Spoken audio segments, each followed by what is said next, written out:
বন্ধুরা, তোমরা কেমন আছো? আশা করি খুব ভালো আছো। আমিও খুব ভালো আছি। চলে এসেছে তোমাদের কাজল দিয়ে একটা নতুন রেসিপি নিয়ে। তো দেখো, আজকে সানডে দুপুরে আজকে আমি বানাবো মুরগির মাংস আলু পাতলা ঝোল।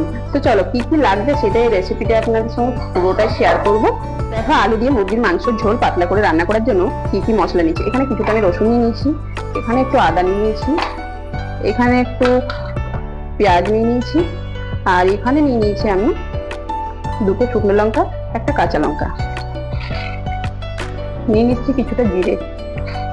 তো চলো মশলাটাকে আমি রেডি করে নিই। হালকা আছে, এখন আমি আলুগুলোকে ভেজে নেবো। আর আলুগুলোকে আমি নুন হলুদ একটু মাখিয়ে দিয়েছি।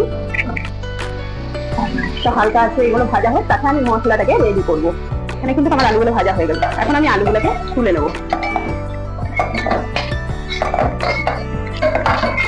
আবার একটু তেল দিয়ে দেবো। তো দেখো, তেলটা গরম হয়ে গেলে তেলটার মধ্যে আমি একটা চিনি দিয়ে দেবো। চিনিটা দিলে না কালারটা খুব সুন্দর আছে। তো এটা দিয়ে দিলাম। তারপরে এবার কুচো করা পেঁয়াজ গুলো দিয়ে দেবো। প্রথমে দিয়ে দেবো আমি গরম মশলা একটু,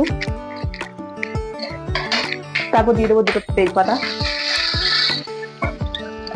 তারপরে দিয়ে দেবো কুচনো পেঁয়াজ,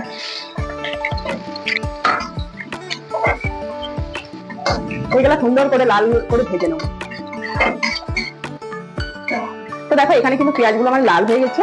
এবার আমি যেটা দেবো এখানে ওই মশলাটা, সব এখানে আদা রসুন পেঁয়াজ লঙ্কা জিরে সব বাটা আছে, একসঙ্গে আমি সব বেটে নিয়েছি। মশলাটা আমি কিছুক্ষণ এখন এইভাবে নাড়াচাড়া করে মশলাটাকে আমি কষে নেব। মশলাটার মধ্যে দিয়ে দেবো আমি একটু নুন, আমি দিয়ে দেবো। তো আমি এখানে একটু দিয়ে দেবো হলুদ।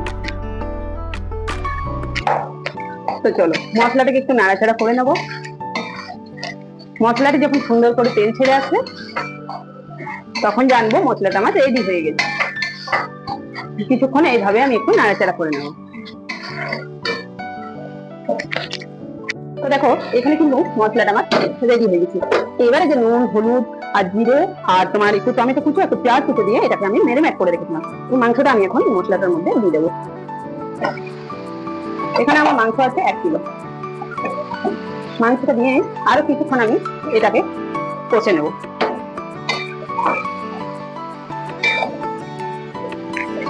আবার একটু কষে নিচ্ছি। এখানে যে আলুটাকে আমি ভেজে রেখেছিলাম, এখানে আলু আছে আমার 250 গ্রাম।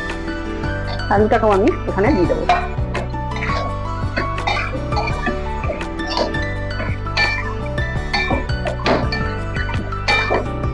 সুন্দর করে কষে নিলাম। আমি একটু মশলা ধোয়া জলটা দিয়ে দিলাম। আবার একটু নাড়াচাড়া করে নিলাম।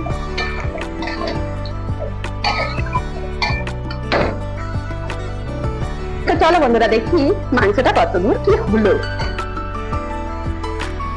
খুব সুন্দর একটা গন্ধ ছেড়েছে। তো দেখো, চারিদিকে কেমন তেল ছেড়ে দিয়েছে। মানে এখন আমার মাংসটা মশলাটা রেডি হয়ে গেছে, আমার মাংসটা কষানো হয়ে গেছে। তো চলো এবার আমি জল ঢেলে দেবো।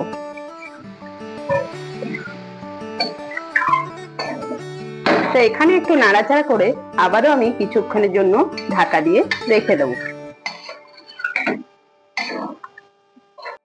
তো বন্ধুরা, চলো দেখি মাংসের ঝোলটা কতটা কি হলো। খুব সুন্দর একটা গন্ধ ছেড়েছে। অসাধারণ একটা মাংস থেকে গন্ধ আসছে।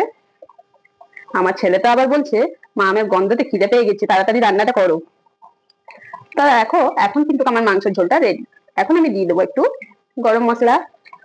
নামাবার সময় একটু দিয়ে দেবো আমি, একটু নয় পুরো একটা পাউচ দিয়ে দিলাম আমি চিকেন মশলা।